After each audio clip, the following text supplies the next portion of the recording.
The skeleton starts off in the embryo and into the fetus as cartilage, and then it goes through formation in that cartilage of the skeleton, goes into formation of bone.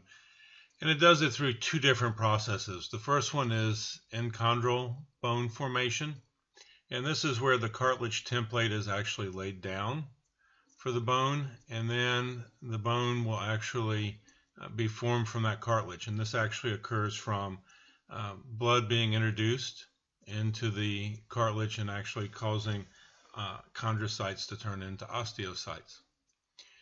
When we look at bone, we have two areas of growth. The primary growth center is going to be along the diaphysis when we look at long bones, so in the longer portion of the bone right there. And then the slower growing secondary center is going to be on the epiphysis side. Remember, the diaphysis is going to be the long shaft of the bone, and the epiphysis is going to be the articular ends. The other way that bone formation occurs is in a lot of the skull bones and certain other bones found in the body is through what we call an intermembranous bone formation. And so this is actually, bone comes not from cartilage, but more from a fibrous tissue membranes.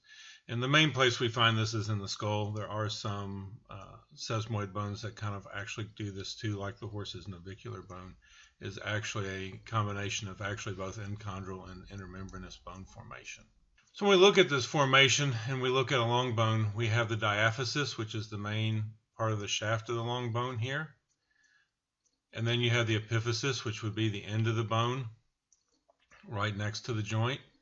And so most of the growth is going to happen here along the diaphysis side, or the long shaft part of the bone.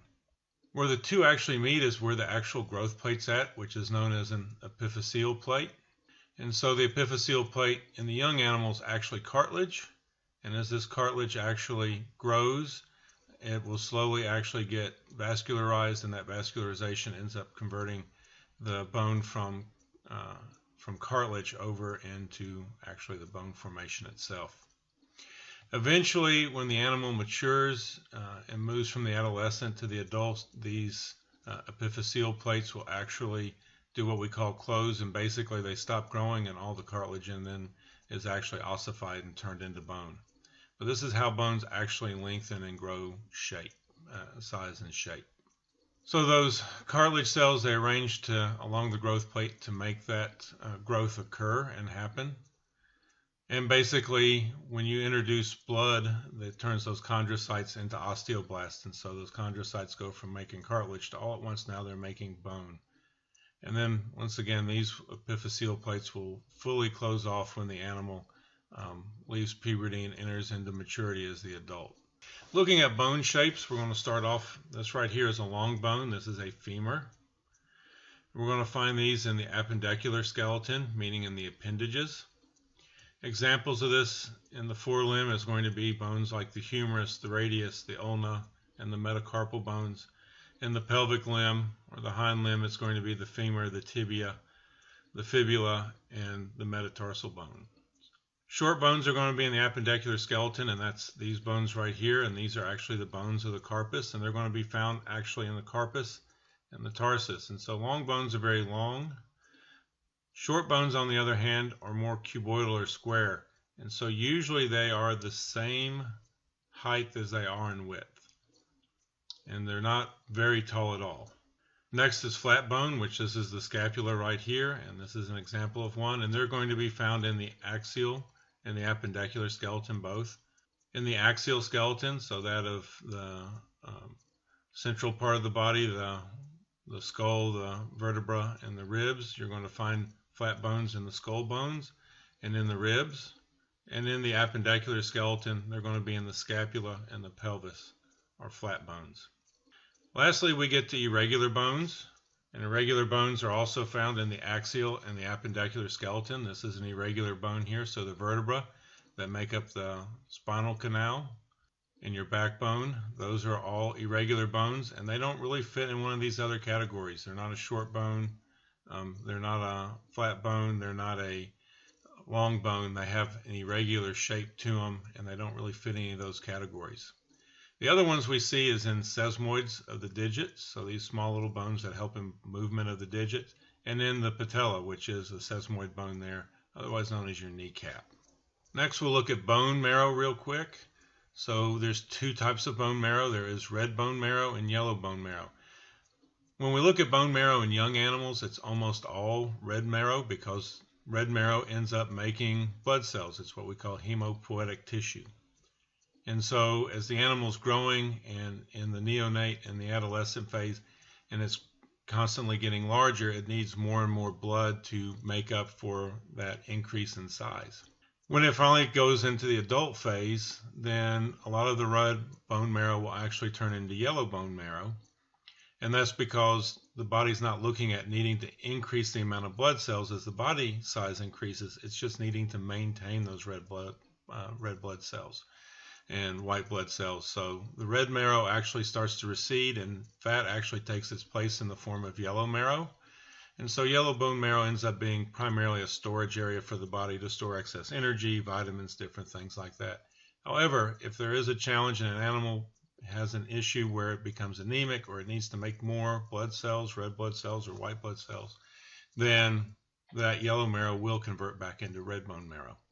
Lastly, we're going to look at some bone features, and so our main bone features we're going to look at are articular surfaces. So these are surfaces of the joints. Processes, so these are things they call lumps and bumps and projections of the bones. And then foramens and fossas, which are kind of holes and depression areas. So articular surfaces, these are going to be found on compact bone, and they're going to be where two bones meet at, and they're going to form a joint. So this right here is a head of the humerus. This down here is the condyles of the humerus. The head would meet up with the scapula to make up the shoulder, and then the condyles down here at the bottom would end up meeting up with the radius and ulna to make the elbow. And so you would have these joints right here. And so right here on this one bone, we actually have both of these things listed down here with condyles and heads. Condyles occur in pair. So you have a medial and a lateral condyle. When you look at the back of the skull, we have the occipital condyles. You have a right and a left. Heads are always singular, so there's only one head. So you have the head of the humerus or the head of the femur. Ribs also have a head, and so they're just one of them. We have something called facets, which are on flat bones, and so these are just where we end up having a bone that's going to actually kind of have a joint that will bend, but it's actually not going to be the same motion as like what a condyle or a head has, where you have a lot of movement back and forth. And so we find these more on flat bones, and they're just kind of a flat articular area. Anywhere we have these articular surfaces and these processes, they're going to be covered with hyaline cartilage. So processes, these are things that come off the bone. So right here we have a whole list of different ones on the vertebra. Right here showing the spinous process. So this is the part of the backbone you can feel. We also have transverse processes. And these are places where muscles attach to. So all these different processes are areas that muscles attach to. And these are some of the different ones that we can feel. The spinous process on the vertebra, the muscles attach up here. You can feel it, the greater trochanter of the femur, the greater tubercle of the humerus. Both of these we can actually palpate and feel, and muscles attached to them. The tuberosity of the ischium and the pelvis, which is the part that you sit on, and kind of what we call the pin bones back by the tail, you can feel. The spine of the scapula, so what makes up your shoulder blade. The crest of the tibia, so it's that hard part of the shin bone right below your knee. The wing of the atlas, which is on your neck right below your skull. You can actually kind of feel that vertebra bone up there. Epicondyles of the humerus and the femur, so these are at the end of those bones, and so they would make up little bumps on the end of the humerus you can feel at your elbow, and then also bumps you can feel right above your kneecap on the end of your femur. The styloid of the radius, so these are actually bumps that you can feel down by your wrist at the end of the radius and the ulna. The olecranon of the ulna, so this is your funny bone at the end of your elbow.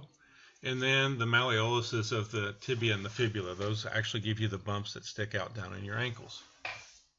And then we get into foramens and fossas. So foramens are holes in the bone. These can be nutrient foramens to let blood vessels and nerves in. Also right here we're showing a vertebra where we actually have the vertebral foramen, and this lets the spinal cord go through. We have foramens at the skull, the foramen magnum that lets the spinal cord pass out of the skull and into the vertebral foramen here. of the vertebra. We have the obturator foramen that actually allows nerves and blood vessels to pass through the pelvis. Finally, fossas, these are depressed areas of the bone where muscles are going to attach to. And so this is the scapula, and we have the supraspinatus fossa and the infraspinatus fossa here. And these are areas where you have a lot of muscles that attach here to the scapula on the shoulder that would allow for motion to occur.